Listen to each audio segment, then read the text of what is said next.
Welcome to another episode on the Dare to Know podcast. Today we have a brilliant guest on the show. He's a professor of philosophy at the HKU, a distinguished researcher, and a specialist in Indian, Buddhist, and philosophy of mind. Today we have on the show Dr. Amit Chaturvedi. Dr. Chaturvedi, it's so nice to finally be talking to you after all this time, communicating back and forth on email. It's so finally great to talk to you over Zoom. Likewise, yeah.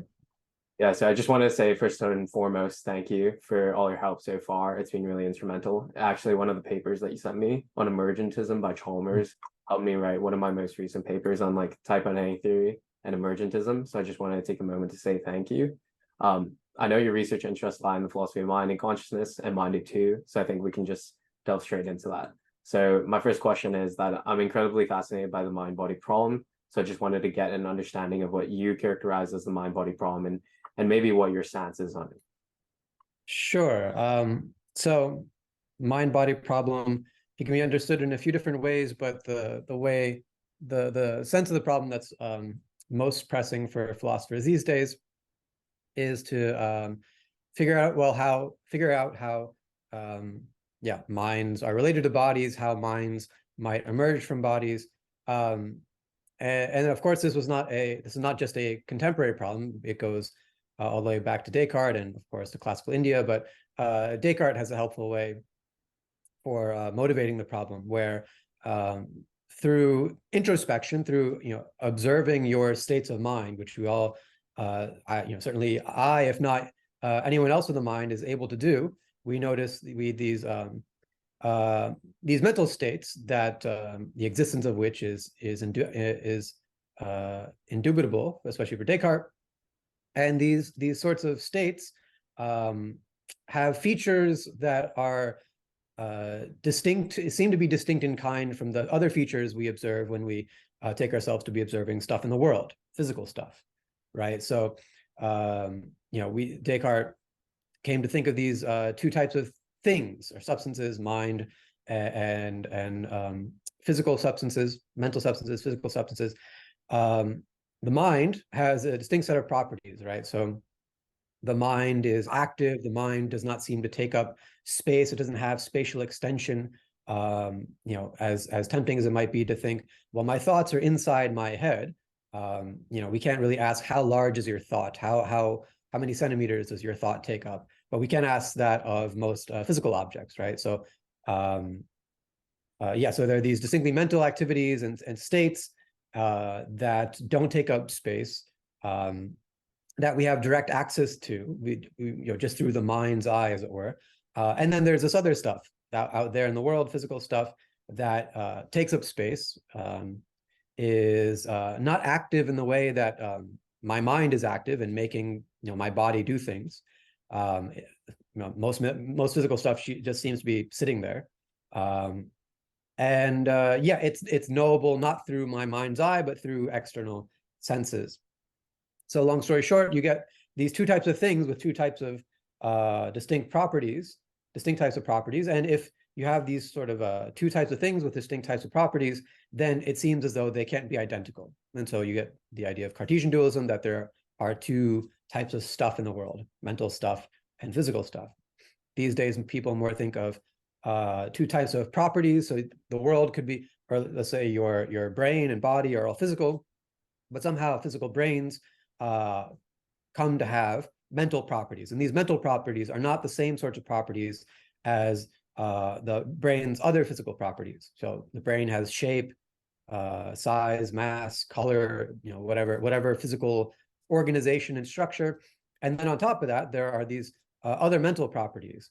And the mental properties that are most puzzling are conscious properties, or conscious qualitative properties. These are the properties in virtue of which your brain undergoes experiences that have something it is like for them to undergo it. In other words, right, you're presumably hearing my voice right now through some speakers, and there is something it is like to undergo that experience that is different from what it is like when you hear a car honking outside, or it's different from what it is like to see me on your computer screen, etc.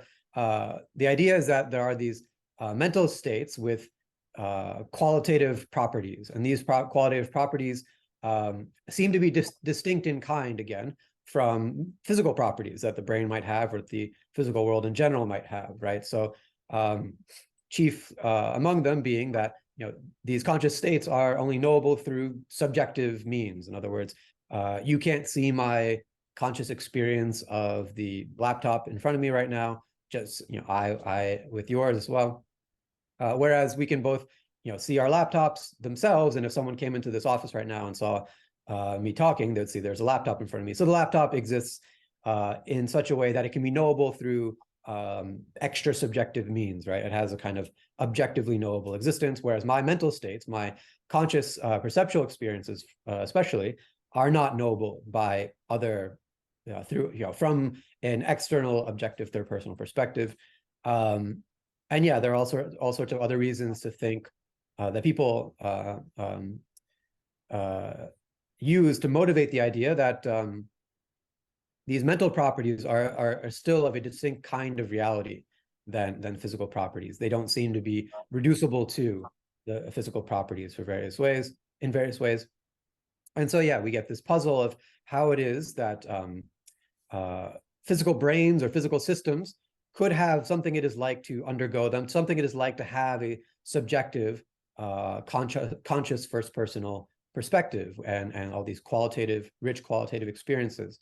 It could be the case that, brains have all sorts of physical functions. They have these, physical structures and organizations, and the parts of the brain carry out all sorts of complex physical processes and interactions. Why is it that those processes and interactions, these sort of electrochemical firings amongst neurons, why does it have something for which it is like to experience? Why is it that, if the neurons themselves, if there's no red color in my brain, right? The neurons themselves are not red. How is it that I come to have an experience of red? Where is that red feeling? It may not, that red color, it may not be out there in the world, in fact, because I can hallucinate the red. It's not always out there in the external world itself, the objective world itself. So we have these subjective states. And the question then is, how could a physical system come to have subjective states? So that's one basic way of characterizing the mind-body problem. As for my stance, depends really on what day you ask me, but because it's such a puzzling, problem, it's sort of a perennial puzzle for much of human history and history of philosophical thought. I'm inclined, though, to come down on the side of physicalism. Physicalism is roughly a theory in this context which says that everything that exists in the world is physical, is the things, whatever, if there's anything that exists fundamentally, it's going to be the kinds of fundamental elements or existence that physics studies, that the methods of physical science can give us knowledge about. And that applies to the study of minds then as well, that whatever the mind is, whatever consciousness is, it's going to be something like, I don't know, like digestion or respiration, where we can easily make sense of these sorts of life functions or biological functions in terms of what various microphysical parts do. So like, digestion is just whatever is going on at the cellular level and the atomic level, subatomic level, when these various functions or processes are carried out. So too with other types of physical systems. They have these complex behaviors and properties, but whatever's going on at that level, even how no matter how complex it may seem, it's just whatever that complex process just is nothing over and above what's going on at the fundamental physical level. So to consciousness, we don't have a good story as to how this works, but I'm inclined to think that consciousness too will be ultimately grounded in what goes on at the ultimate level studyable by physics. To the extent there is a fundamental level in the first place, that's a separate question. But yeah, I think I'm inclined to think of consciousness as a fundamentally physical phenomenon. Yeah, and of course that raises all sorts of problems. Mm-hmm. Yeah, so going down on that line of sort of physicalism and the distinction between mental and brain states, I think something worth bringing up is maybe like philosophical zombies, which are physically alike to us humans in every way, but seem to lack consciousness. So my question is, do you, one, think that we can conceive of these so-called zombies? And two, if we can conceive of them, do you think they are possible? And three, if your answer is yes to one and two, do you think then that would be a detrimental argument to the physicalist? I mean, I would say that, yeah, I suppose if you could conceive of zombies and then that meant that they were metaphysically possible, then yeah, that would be a problem for physicalism. I'm inclined to think though that given, if it's true that consciousness just is a sort of arrangement of matter in a certain way, or material physical forces in a certain way. Again, very vague. No one really has the full account of how you could reduce consciousness to some things, the basic elements or ingredients of the physical universe. That story is still forthcoming. Nonetheless, though, if it's the case that consciousness just is, the sort of, again, reducible to fundamental physical elements or processes, then it's really not conceivable that you could have a exact physical duplicate of me, of my brain, and then have that exact physical duplicate lack consciousness, because consciousness should be, again, grounded in or just identical to whatever the physical brain is doing. So the same arrangement of physical parts doing the same sorts of things should also have consciousness. In the same way that, like, I mean, again, this is contentious, brings in all sorts of complicated issues regarding possibility and modality. But I'm inclined to think that, yeah, identity statements like water is H2O. Anywhere in the universe you have H2O, you'll have water. And even if we didn't realize that at first, we knew what water was, but we didn't know its sort of microphysical structure and this sort of necessary identity, at least within our world, and perhaps within all possible worlds, like wherever you'll have H2O in the right kind of like background physical conditions or laws of nature, then you'll have water. So too, I'm inclined to think, again, as contentious as it can be, that wherever you have these kinds of neuronal assembly, this assemblage of neurons, perhaps coupled with the environment in the right sorts of ways and other physical systems in the body, because there's not just neurons, of course, there's all sorts of other chemical and enzymatic types of stuff going on in the brain and in the body, whatever. The point being is that, the consciousness, if the physicalist is right, certain type of physicalism is right, then consciousness just is this stuff going on at the physical level. And if that stuff and these processes are replicated exactly in another being, then that being too should have the same sorts of consciousness as we do. Mm-hmm. So on the same line of arguments against sort of physicalism, I'm sure you're familiar with Jackson's knowledge argument and Mary's room thought experiment. But for the viewers that are unfamiliar with this, the thought experiment is essentially Mary's a color scientist who learns everything there is to physically know about the color red or any color, but never sees the color. And so the question is, does Mary learn any new information when she leaves the colorless room and sees red for the first time? So I think I'm quite inclined towards this thought experiment, and why I lean less in the direction of physicalism, but I wanted to see what you thought of it. Good. So, right, the Mary thought experiment, it seems undeniable that when Mary, having learned all that there is to know about the physical facts regarding color, that she would nonetheless learn something new when she steps out of the black and white laboratory she's been kept in her whole life and sees a red tomato or rose or whatever for the first time. And if she learns something new, that must mean that she's learned a new fact, a new fact or proposition. And if she learned something new, that means that she couldn't have possibly learned all that there is to learn about color in the black and white room when she was, by hypothesis, learning and coming to have knowledge about all the possible physical facts there are regarding color.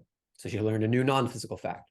And yeah, so there are lots of replies and possible objections. I'm again inclined to think, without getting into the sort of bogged down in the vast literature and details of these of this continuing debate over the knowledge argument, my sympathies are basically with the position that that there, just because there is a new experience doesn't necessarily mean, just because Mary now has a kind of epistemic access, she has a sort of new epistemic access to a still physical fact, right? So it's like we can invoke, roughly speaking, differences in types of knowledge. So she could have learned everything there is to learn about physical facts regarding color through a kind of knowledge by description, right? You have these descriptive facts about color that are nonetheless give you a different type of knowledge than the type of knowledge you have when you are actually acquainted with the color itself, when you're actually directly seeing the color, or even if you don't want to invoke this kind of this distinction between knowledge from description, knowledge by description, knowledge by acquaintance, you could just say, well, she is now in a new physical state that she couldn't have possibly been in before. She's now in a sort of her brain now has a kind of is in a kind of neural arrangement that it just is what the experience of seeing a red rose amounts to, or is constituted by.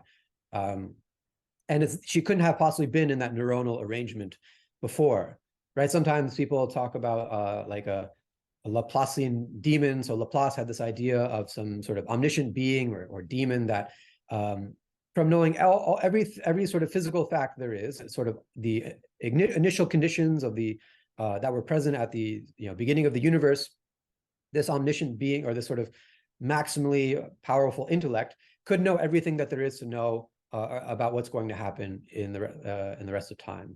So just like you should be able to predict, like a physicist should be able to know with a decent amount of certainty that when you have a billiards table and you have the balls in the middle waiting to be struck, if you know all the properties regarding the table and the material characteristics of the ball and the cue ball that's hit, and which force and which speed at which it's hit, et cetera, what kind of gravity is present, you should be able to know. You should be able to predict where all the balls are going to go when they're hit by the cue ball, right? Nothing particularly magical about that knowledge. So yeah, the Laplacian demon could extend that out to the whole universe, knowing everything there is to know about all the physical facts. The sort of the Laplacian demon would be able to predict necessarily, without actually having to observe all these events in the universe, would be able to necessarily predict a priori, as it were, that whatever will happen. Again, lots of complications with that story, but there's a similar story that people try to bring this example into the Mary argument or the knowledge argument by debating whether or not such a demon would be possible in the case of subjective experiences, right? So Mary, like this demon, would be able to know everything that there is to know about color in one sense, and shouldn't therefore Mary know that and not be surprised by, or not take herself to have learned a new fact when she steps out of the room and sees color for the first time. I mean, I'm inclined to think, I don't know how Laplacian demons are supposed to work exactly, but if you know everything there is to know about water and the sort of microphysical structure of water, such that you can predict any individual water droplet, what it's going to do or how it's going to behave by knowing what the molecules of water are doing themselves, that's fine. Like, that's possible, let's say. It doesn't mean that the Laplacian demon has become water itself. Like the Laplacian demon does not take on the microphysical structure of water itself. So too, Mary, she has learned everything there is to learn about all the sort of microphysical interactions that are involved in perceiving color, let's say, and producing that perception of color, what the light does, what the retina does, et cetera, and so on. But she doesn't actually take on the sort of microphysical structure that it just is what it is to perceive the red rose in that moment, until her brain actually takes on that structure. So long story short, I think there are ways where you can make sense of the newness of this experience without having to posit that it is a new type of fact altogether, right? It's just a different arrangement of matter, as it were, that has not yet occurred, because it couldn't occur because she was locked in a room, of course, but doesn't mean that she has gained access to a new non-physical fact. She's just sort of gained access to a new physical fact by virtue of inhabiting this physical state, right? And this, I don't know, thinking about it this way, it seems like a more direct way of making sense of what it is that Mary comes to know.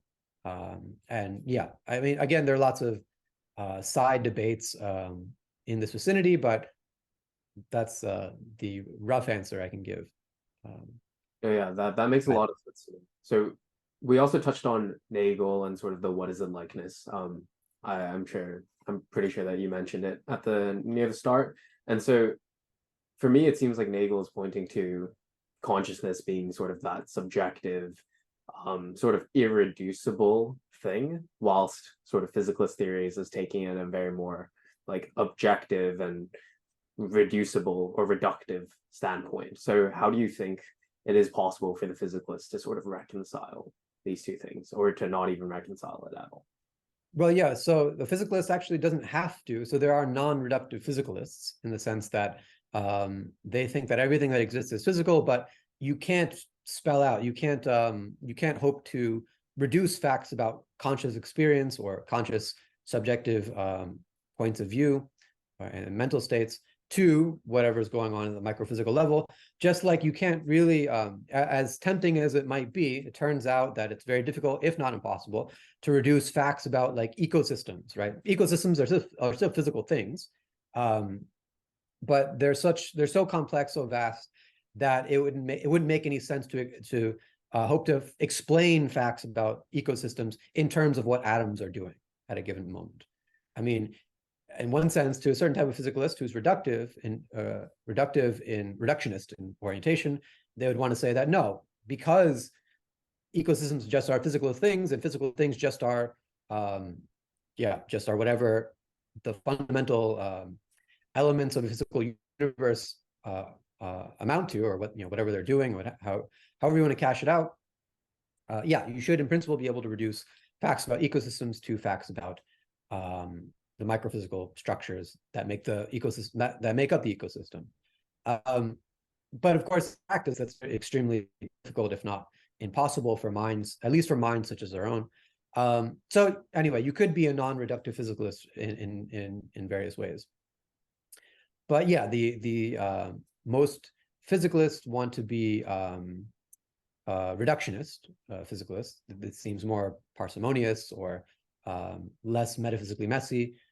And so when it comes to subjects, we have this idea posed by Nagel that there are these things called subjective points of view that are totally unknowable from perspectives outside that given subjective point of view, i.e., from the third person perspective or from some objective perspective. And this irreducibility leads to it accompanies an explanatory gap. It leads to the irreducibility of conscious subjectivity to objective physical reality. Now, I think though that if we take into account, like, there are ways of like dispelling the sort of the mystique behind this irreducibility of subjectivity, at least possible ways of dispelling the mystery. If you take into account like how the possibility or I think very plausible fact that subjective perspectives are evolved. And so there's lots of work being done of trying to make sense of the evolution of consciousness, that it being a sort of natural phenomenon like any other thing we can study through science, through biological science, through psychological science, if not physical science directly. It has a sort of naturalistic explanation, and that explanation will include facts about evolution, right? And so you can start to look at the emergence of life, over many millions of years, and see how for simple organisms developed into more complex organisms, and along with that development in biological complexity, there was a development of subjective complexity from simple single-celled organisms that could like roughly distinguish between what's internal and external through the transactions between their between the external world and their through their membranes and their internal cellular medium, whatever, and how like these cellular multicellular organisms came to have a kind of like structure that they could send signals and detect signals from the external environment and transduce those signals into electrical impulses, and then you have the development of nervous systems, and how the sort of basic reactions of attraction and avoidance to things in the organism's environment could then get internalized and become sort of evaluations of the environment, and how over time you get sort of this accretion of capabilities for detecting and moving through the environment that come to like cohere around a biological subject, right? And then over time, with enough more with more neuronal complexity or complexity of nervous systems, that subject that's organism or that biological system can come to have something it is like to feel, right? Maybe in a dim sense of just detecting light in a certain part of its environment, to then detecting color, to then detecting beautiful color, to then detecting more complex objects or whatever. So this idea that subjectivity is real, nonetheless is evolved, can allow us to understand how. I mean, there's a sense in which you might say, as Nagel might say, well, no, if a bacteria or if an earthworm has the subjective point of view, then it's as irreducible as any other point of view, as with like a bat or a human, and that the mystery is still there. The irreducibility, the unbridgeability between subjective and objective is still there. But certainly you can ask, well, okay, what other metaphysical explanations would there be, if not physicalist explanations, for the emergence of subjectivity across the sort of evolutionary timeline? Dualism may not be particularly plausible, right? Is it that like bacteria, or if bacteria are unconscious, then maybe earthworms or other sort of complex, simple yet complex enough organisms? Is it that they have like earthworm has a very simple soul, an immaterial soul, and then later organisms like chimpanzees have more complex souls, and then humans have the most complex soul? I mean, are we more conscious than other organisms? Maybe not. If like other organisms, other mammals, for instance, have even more acute senses than we do. They might be even more. They might feel pain even more acutely than we do, etc. So yeah, the other, even though the physicalist story is still far from comprehensive or far from conclusive, that we can make progress on these sorts of questions in understanding other minds from an external point of view, as it were. Of course, we're all operating, even scientists are always operating from a point of view. So it's never as though there's really a third person view from nowhere. Well, we all have points of view, even those people trying to observe and study objective reality. Nonetheless, though, through, we can still come to know quite a bit about how first-person perspectives emerge, what their nature is, even without occupying those perspectives ourselves.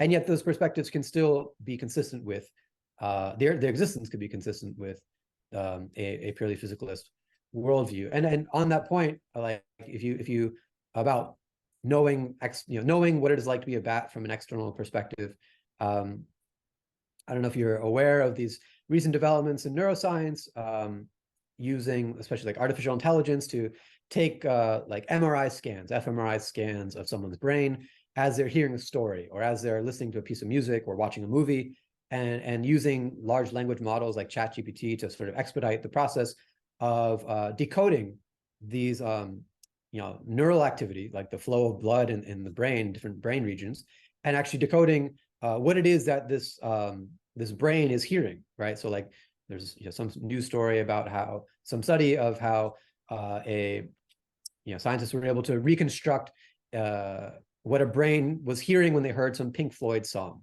and it sounded kind of like Pink Floyd, or when they're hearing the Wizard of Oz as an audiobook, like is able to reconstruct the words that the brain was processing, right? So from this neural activity, we can sort of reconstruct and read out in some way, crude ways still, but much to a much greater degree of fidelity than we ever have been in up to this point, what is going on in the brain. And so even if that brain reading and that reconstruction of what you are actually seeing from an external perspective is not to have the experience itself, nonetheless, it should give us pause about the kind of irreducible,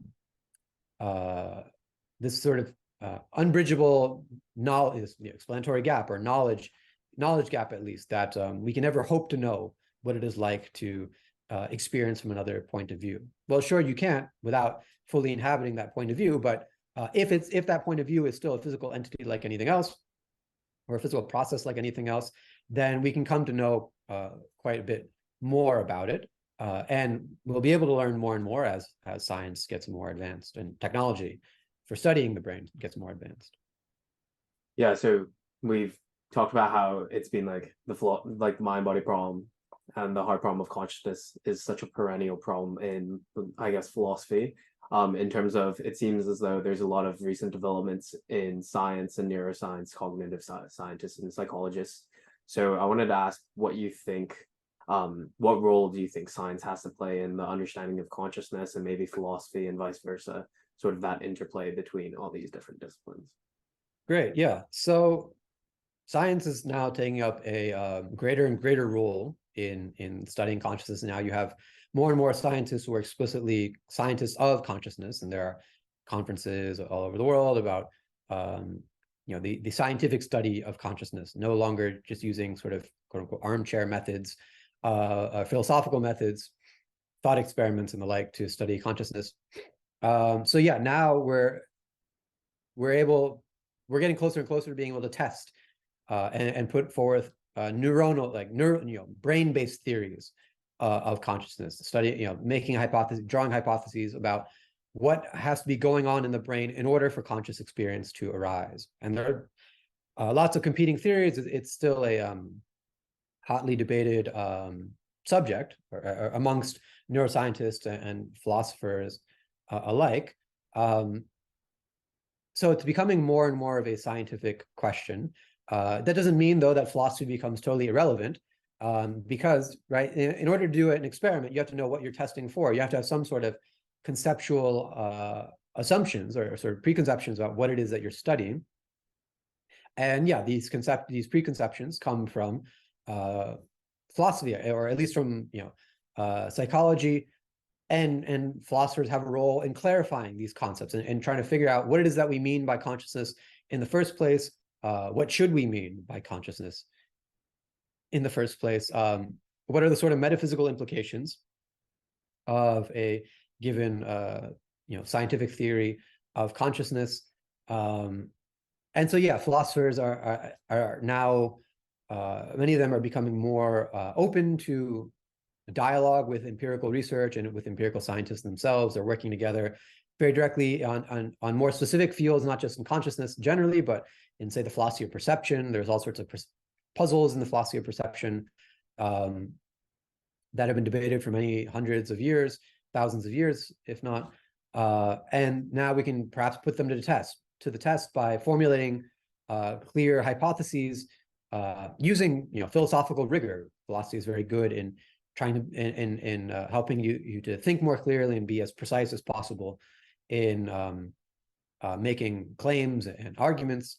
And so using that kind of conceptual rigor to formulate clear hypotheses that can then be tested through empirical means. So philosophy has a role in collaboration with science, and I think we're only going to learn more about the nature of consciousness through that kind of collaboration. Yeah, so science, I think, has a role to play. I guess even if you're a dualist, you'll still think, if you're a modern day dualist, you'll still think that science has the same sort of role, that science is going to help us discover sort of facts about consciousness. As it turns out that those facts are not physical facts, right? It will discover new sort of laws, psychophysical laws, to help us bridge what's going on, help us explain what's going on in the non-physical realm, and connect that to what's going on in the physical realm, because most property dualists will think that there is some connection. It's just that we can't account for it in terms of purely physical laws. We need this extra type of psychophysical law. Nonetheless, even if you're sympathetic to a kind of dualism, you'll still should think that science has a role, neuroscience in particular has a role to play in teaching us something new about the nature of consciousness. Again, still lots of controversy even in these claims, but I'm optimistic. I think that we're going to, whatever we're going to learn about the nature of consciousness will be facilitated by the study of the brain, and not just study of our brains, but hopefully as we continue to study and become more open to the idea of the existence of consciousness in non-human brains, non-human animals and systems. Leave aside artificial systems for now, but yeah, there's now becoming more and more fascinating research about non-human consciousness and sentience, and so yeah, the continual scientific study of human and non-human minds will be yeah, hugely revealing, I think.